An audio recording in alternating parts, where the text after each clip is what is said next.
नमस्कार दोस्तों, जन्मभूमि टीवी के इस एपिसोड में आप सभी का बहुत स्वागत है। मैं हूं अनुराग वर्मा और मेरी आप लोगों से रिक्वेस्ट है, आप लोगों से आग्रह है कि अगर आप लोगों को हमारा कंटेंट अच्छा लग रहा है तो हमारे चैनल को शेयर, लाइक, सब्सक्राइब ज़रूर करें, जिससे हम लोगों का हौसला अफजाई होती है। आज मैं बात करने जा रहा हूं, जैसे काफ़ी दिनों से चर्चा चल रही है सोनम वांगचुक के बारे में। सोनम वांगचुक को सरकार ने एनएसए के तहत अरेस्ट करके जेल में डाला हुआ है, क्योंकि सरकार ऐसा मान रही है, हम सब ऐसा मान रहे हैं कि जो लेह में हिंसा हुई, जो लेह में हालात ख़राब हुए, उसके लिए कहीं ना कहीं सोनम वांगचुक जिम्मेदार है। सोनम वांगचुक की सीधी सीधी दो डिमांड थी कि उनके प्रदेश यानी लेह लद्दाख को राज्य का दर्जा दिया जाए और वो 6 शेड्यूल में, छठी सूची में उसको शामिल किया जाए। इससे कुछ राज्यों को फायदे होते। फायदे मैं एग्जैक्टली अगर मैं कहूं तो ये शायद सही नहीं होगा, लेकिन हाँ, स्टेटहुड से एक फायदा सोनम वांगचुक को होता है कि वो एक नए तरह के वहां के नेता बन के निकलते। अब यहाँ जो एपिसोड मैं कर रहा हूँ, ये मैं एकदम से मुझे आज से 10-12 साल पुरानी, 14 साल पुरानी एक घटना याद आती है। वो घटना ये है, वो ये थी कि दिल्ली में जब मनमोहन सिंह जी की सरकार थी भारत देश में, तो एक आंदोलन हुआ था, उसे जन लोकपाल बिल के लिए आंदोलन हुआ था और अन्ना हजारे जी उसको लीड कर रहे थे। उस आंदोलन में अरविंद केजरीवाल जी उनके दाएं हाथ के रूप में उभरे। अरविंद केजरीवाल जी एक एनजीओ चलाते थे। एनजीओ में तरह तरह की विदेशी फंडिंग्स आती थी, उनको तरह तरह के विदेशी इनाम मिला करते थे और वो बड़े ही ईमानदारी की प्रतिमूर्ति बन के पूरी दुनिया भर में भ्रमण करते थे। बड़े इंटरनेशनल टाइप के आदमी थे और देखने में बहुत ही साधारण से व्यक्ति लगते थे। एक मफलर उनके गले में होता था, बंधा होता था, एक चप्पल पहने होते थे और ढीली ढीली सी पैंट, और मतलब डबल साइज की पैंट और डबल साइज की शर्ट पहन के वो घुमा करते थे। मेरी उस दौरान उनसे काफ़ी मुलाकातें होती थी। इसके बाद एक परिवर्तन हुआ कि अन्ना हजारे जी इस आंदोलन से निकल गए। आंदोलन से निकलने के बाद अरविंद केजरीवाल जी ने इस आंदोलन की कमान संभाली और उन्होंने भूख हड़ताल करी, पूरे देश भर में आंदोलन किए, आंदोलन लीड किया उन्होंने और ये वादा करते रहे उस पूरे प्रोसेस में कि हम सरकार नहीं बनाएंगे, हम सिर्फ आंदोलन कर रहे हैं, हम सिर्फ परिवर्तन चाहते हैं, हमें परिवर्तन से के अलावा हमारा कोई उद्देश्य नहीं है। खैर, परिवर्तन हुआ, ये बड़े आदमी बन गए, ये ख्याति इनको मिल गई, ये फेमस हो गए, घर घर में इनकी फोटोएं लगने लगी, नाम हो गया। उसके बाद दिल्ली के चुनाव आए। दिल्ली के चुनाव में जो ये कहते फिर रहे थे कि हम इलेक्टोरल पॉलिटिक्स यानी सरकार मतलब चुनावी राजनीति में नहीं आएंगे, लेकिन हुआ क्या, इनके पास एक बड़ा बड़ा ज़बरदस्त मॉडल है, उसमें ये सर्वे कराते हैं। वो सर्वे क्या होता है, वो अरविंद केजरीवाल जी के ही अपने फ़ोन से में ही होता होगा और तो कहीं कुछ होता नहीं है। किसी ने, मैंने तो नहीं देखा कि मेरे से ओपिनियन मांगी गई हो। हालांकि फिर उन्होंने कहा कि सारी दिल्ली की जनता चाहती है कि अरविंद केजरीवाल जी चुनाव लड़े। चुनाव लड़ा गया, केजरीवाल जी जीत गए। केजरीवाल जी जीते, उसके बाद अब जीत के क्या किया जाए, सरकार बनाने लायक सीटें नहीं थी और वो ऐसी गवर्नमेंट थी कि जिसको हराया गया कांग्रेस, ना उसके पास सीटें थी, जो बीजेपी ऑलरेडी विपक्ष में थी उसके पास सीटें नहीं थी। अरविंद केजरीवाल जी के पास ट्रम्प कार्ड था। अरविंद केजरीवाल जी ने कांग्रेस से सपोर्ट लिया और सरकार बना ली। मतलब यहाँ पे ये कमाल की चीज़ है, उन्होंने कांग्रेस को भ्रष्टाचारी बता बता के, कांग्रेस के सारे नेताओं को चोर बता बता के चुनाव जीता और चुनाव जीतने के बाद उन्होंने कांग्रेस से ही सपोर्ट ले लिया और सरकार बना ली। अब दिल्ली की सरकार बन गई। उसके बाद यही सब करते करते पंजाब की सरकार बन गई। यही सब करते करते वो 2-3 प्रदेशों में बड़ी पार्टी बन गए, राष्ट्रीय दल बन गए। अब ये जो मॉडल था, आंदोलन करो, विदेशी फंडिंग लो, विदेशों से उपहार लो, इनाम लो और देश में आंदोलन करो, ये मॉडल लोगों को इतना सूट करने लगा कि सोनम वांगचुक को ये एकदम एक नया अरविंद केजरीवाल 2.0 का उनको आइडिया मिल गया। वो ऑलरेडी एक अच्छे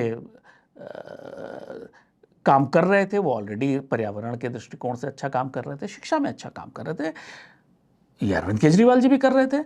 उसके बाद उनको दुनिया भर से बुलावे आते थे, भाई आइए आप हमारे यहाँ भाषण दीजिए, भाषण देने के बाद आप हमारे यहाँ से फंडिंग लीजिए, आप काम करिए। इस तरह से करते करते बड़े इंटरनेशनल टाइप की पर्सनैलिटी बन चुके थे ऑलरेडी।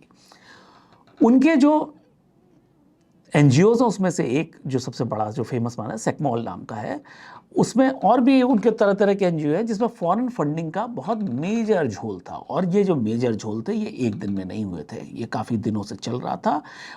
उनके ऊपर जिस तरह से सरकार ने नकेल कसनी थी वो कसी नहीं गई, और उनके पास जो फंड्स थे वो अनअकाउंटेड आ रहे थे, वो अनअकाउंटेड लेह लद्दाख जैसी जगह पे इस्तेमाल हो रहे थे। वो इतनी सेंसिटिव जगह है कि एक तरफ चाइना है, एक तरफ पाकिस्तान है, वो इतनी सेंसिटिव जगह है।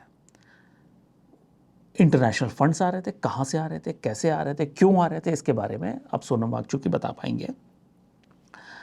ये एनजीओ फंडिंग का जो फार्मूला आया है वो इतना डेंजरस है, वो देश को डिस्टेबलाइज करने वाला है। ये सोनम वांगचुक को समझ में आ गया था कि इस तरह से फॉरेन की फंडिंग लाओ, देश में बड़ी बड़ी बातें करो, आंदोलन करो, भूख हड़ताल करो, और चारों तरफ आग लगवाओ, युवाओं को जोड़ो, युवाओं से हिंसा करवाओ, और उसके बाद चुनाव लड़ो, ईमानदारी का भाषण दो और मुख्यमंत्री बन के सरकार बना के बैठ जाओ। ये जो अरविंद के सरकार बनाने का जो अरविंद केजरीवाल मॉडल था, ये सोनम वांगचुक को बहुत सूट कर गया। इसी बीच में कांग्रेस के नेताओं के, आरजेडी के नेताओं के, जो बिहार में चुनाव चल रहा है वहां पे लगातार एक चीज और कही जा रही थी कि जिस तरह से नेपाल में युवाओं ने तख्ता पलट किया है, कहीं वो भारत में ना कर दे। उसी बीच सोनम वांगचुक का एक बयान आता है आंदोलन जो भूख हड़ताल बैठे वहीं से, कि पहले जब चाइना के लोग हमारे देश में घुसते थे तो सबसे पहले लद्दाख के लोग उनसे लड़ते थे, अब कि वो आएंगे तो हम उनको भारत का रास्ता दिखाएंगे। ये बयान जो था ये बहुत डराने वाला और चौंकाने वाला है। आपको क्या विदेशी पैसा इतना भाने लगा है कि आप देश के खिलाफ बोलने लगे हो? क्या अरविंद केजरीवाल जी की तरह आप विदेशी एजेंडा को भारत में इंप्लीमेंट करा के पैसा लेके इस तरह से देश को कमजोर करोगे? ये एक बहुत बड़ा सवाल है। इसमें राहुल गांधी जी इस पूरी आग में घी डालने का काम कर रहे थे, क्योंकि जो मॉडल अरविंद केजरीवाल जी का, सोनम वांगचुक जी का है, वही कहीं ना कहीं राहुल गांधी जी का भी है कि वो जैसे जाते हैं विदेशी यूनिवर्सिटी में भाषण देने, वहाँ जाके देश की बुराई करते हैं। उनके बड़े नेता मणिशंकर अय्यर पाकिस्तान जाते हैं और कहते हैं कि आप हमारी सरकार भारत देश में बना दी। भाई पाकिस्तान कैसे इस देश की सरकार बना सकता है? मणिशंकर जी अय्यर ने, इतने बड़े नेता हैं, इतने समझदार व्यक्ति हैं, उन्होंने ये पाकिस्तान में जाके बोलना कि हमारी सरकार भारत में बनवा दी, यानी कांग्रेस ये चाहती है, कांग्रेस के दिल में यह है कि पाकिस्तान उनकी सरकार भारत में बनवा सकता है। कैसे बनवाएगा वो मुझे नहीं पता, शायद कुछ फंडिंग करेगा या मुसलमान वोट मोबिलाइज करेगा या इस देश में कुछ डिस्टर्बेंस क्रिएट करेगा, कुछ भी करे, वो उनको ही पता होगा कि वो कैसे करके यहाँ पे सरकार बनाना चाहते थे। लेकिन मणिशंकर अय्यर जी का ये कहना और उसके बाद ये सारे के घटनाक्रम एक चीज़ को क्लियर कट बता रहे हैं कि नंबर एक, हमारे यहाँ एनजीओ फंडिंग को लेके नए नियम होने चाहिए, स्ट्रिक्ट कानून होने चाहिए, और कोई भी विदेश से पैसा आता है उस पर सरकार की पूरी नज़र होनी चाहिए। नंबर दो, ये जो आंदोलनकारी हैं, ये जो एनजीओ ऑपरेट करने वाले हैं, ये अब इनका मुकाबला महात्मा गांधी से, जयप्रकाश से, राजनारायण से करना हमें बंद कर देना चाहिए। वो ज़माना अलग था, उन लोगों के ओरिएंटेशन देश के फेवर में थे। ये लोग फंडिंग लेके कुछ भी किसी के लिए भी बोल सकते हैं, किसी के लिए कुछ भी, किस देश को किसी भी तरह का नुकसान कर सकते हैं।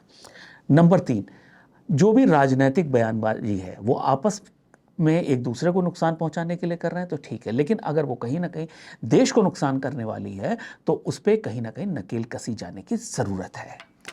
तो आपको जो भी आपके इसके विचार हैं, मेरी आपसे रिक्वेस्ट है, मेरा आग्रह है कि आप इस बार इस वीडियो पे कमेंट में ज़रूर डालें कि आपको क्या लगता है कि सोनम वांगचुक का जो ये आंदोलन था ये सही था, गलत था, उन्होंने जो भी किया वो ठीक किया है, नहीं किया।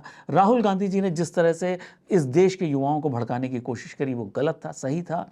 अरविंद केजरीवाल जी ने जिस तरह से एक देश की भावनाओं के साथ, युवाओं की भावनाओं के साथ खेल कर जिस तरह से अपनी सरकार बनाई धोखे से, वो क्या ठीक था?